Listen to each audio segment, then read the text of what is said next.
दोस्तों, कैसे हैं आप सब। आशा करती हूँ कि आप सब जहाँ होंगे कुशल मंगल होंगे। तो दोस्तों, आज का मेरा टॉपिक है जैसा करोगे वैसा भरोगे। तो इंसान जैसा सोचता है ना, वही उसकी लाइफ में वो वैसा ही बनता चला जाता है। यही सृष्टि का कड़ू आधार है। अपना कर लो दर्शन, ये जीवन का सार है। ये एकदम सत्य है। इसके बारे में संत आसाराम बाबू जी का क्या विचार है, क्या हमें समझा रहे हैं, चलिए सुनते हैं उनके ज़ुबानी।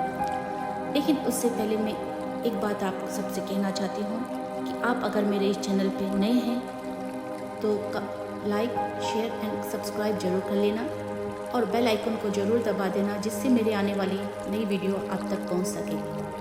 तो चलो उदारता से, जिनका चित्त प्रेम से, जिनका चित्त सहानुभूति से, जिनका चित्त सज्जनता से भरा हुआ होता है, सज्जनता के विचारों से भरा होता है, उनको वातावरण में भी ऐसे ही लोग आ मिलते हैं और ईश्वरीय वातावरण भी उसी प्रकार का उनके सपोर्ट में हो जाता है। जयराम जी फिर बोलना पड़ेगा। तो ये दो बातें आप कृपा करके आत्मसात कर लीजिए। देश भर के तो ठीक है, विदेश के भी कई लोग आते जाते हैं अपने आश्रम में। कुछ ऐसे लोग होते हैं, बाबा जी मिलना है, मैं क्या अच्छा मिल लो, मैं तो बहुत दुखी हूँ, मैं बहुत मुसीबत में हूँ, मैं दुखी हूँ, मैं बहुत दुखी हूँ। क्या तकलीफ है? बोले बहुत तकलीफ है। अरे भाई आखिर बताओ। बोले मैं बहुत मुसीबत में हूँ। मैं सोचता हूँ खुदा हाफिज, तुम्हारी मुसीबत हम नहीं हटा सकते।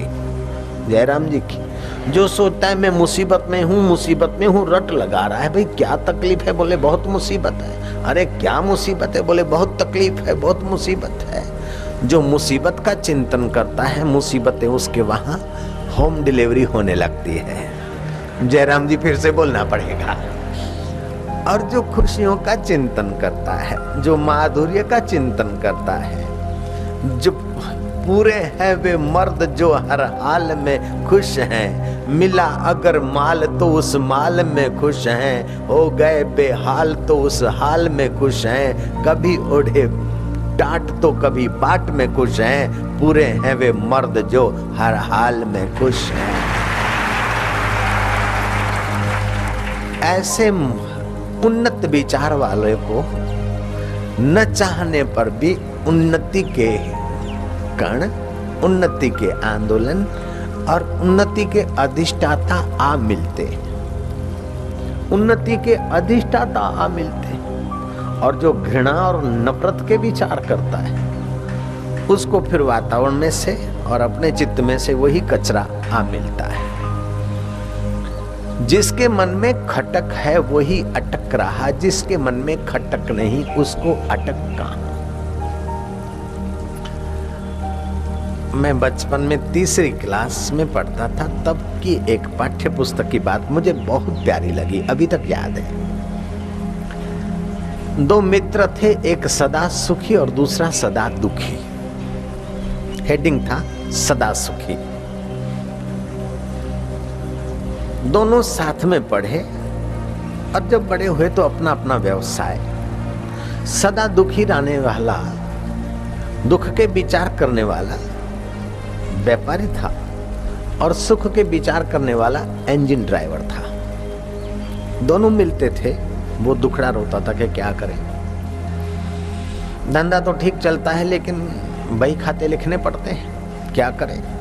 सुबह जल्दी जाना पड़ता है, क्या करें। पास में दुकान खुली तो कॉम्पिटिटर बढ़ गए, क्या करें। ये है वो है, बड़ी मुसीबत है, बड़ा दुखी हूँ। तेरा क्या हाल है? बोले मैं तो बड़ा सुखी हूँ।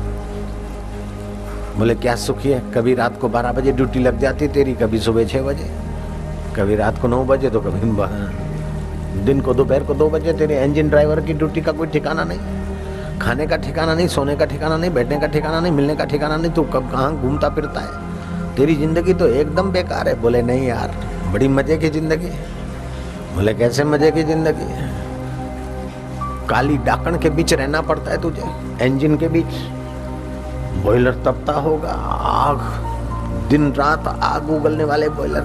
बोले सर्दियों में मुझे स्वेटर नहीं पहनना पड़ता और गर्मियों में मुझे पंखा नहीं चलाना पड़ता है। सर्दियों में नजीक खड़ा रहता हूँ और गर्मियों में खिड़की के पास खड़ा हो जाता हूँ। अरे काला कलुट भूत जैसा बन गया। बोले तेरे सफेद कपड़े पे जरा सा दाग लगता है तो दिख जाता है और मेरे 10 दाग लगे तो फर्क नहीं पड़ता, मैं बहुत सुखी हूँ। बोले पागल तू सुखी है? बोले हाँ, सुख बनाना दुख बनाना अपने हाथ की बात है। मनुष्य को भगवान ने इतना स्वतंत्र किया है कि वो सुख बना सकता है सुख के विचार से, दुख के विचार से दुख बना सकता है, काम के विचार से काम उभार सकता है और राम के विचार से राम को प्रकट कर सकता है। जयराम जी बोलना पड़ेगा। दुख, घृणा, चिंता और अशांति और पलायनवादिता के विचार से आदमी वही कचरे में जा गिरता है और उत्साह के विचार से आदमी उन्हीं ऊंचाइयों को छू लेता है। मुस्कुरा के गम का जहर जिनको पीना आ गया, ये हकीकत है कि जहां में उनको जीना आ गया, आ गया, आ गया। क्या करें, मैं बहुत दुखी हूं। क्या करें, मैं बहुत परेशान। मैंने तो बहुत दुख देखे, कभी कुछ सुख देखा। बोले नहीं बाबा, मैं सच बोलता हूँ, सारी जिंदगी दुख ही दुख देखे। कितने देखे? बोले बहुत देखे। जब सारी जिंदगी दुख ही दुख देखे तो बहुत कैसे देखे? एक ही प्रकार, एक ही होगा। दुख के बाद सुख आया है, इसलिए बहुत बोलते हो। तो आप कभी ये न सोचो कि मैं बहुत दुखी हूं, मैं अनाथ हूं, मैं विधवा हूं। ऐसा कोई बोलती है ना माई, तो मैं उस बात पे राजी नहीं होता हूं, नाराज होता हूं। थोड़ा सा नाराजी दिखाता हूं, भीतर नाराज नहीं होता हूं। जयराम जी की बेवकूफी तो वो करे और भीतर हम नाराज क्यों हूं भाई? लड़का लड़किया है, मेरे बाप मर गए, मैं अनाथ हो गए। जगत का नाथ जीवित है तो तुम अनाथ कैसे?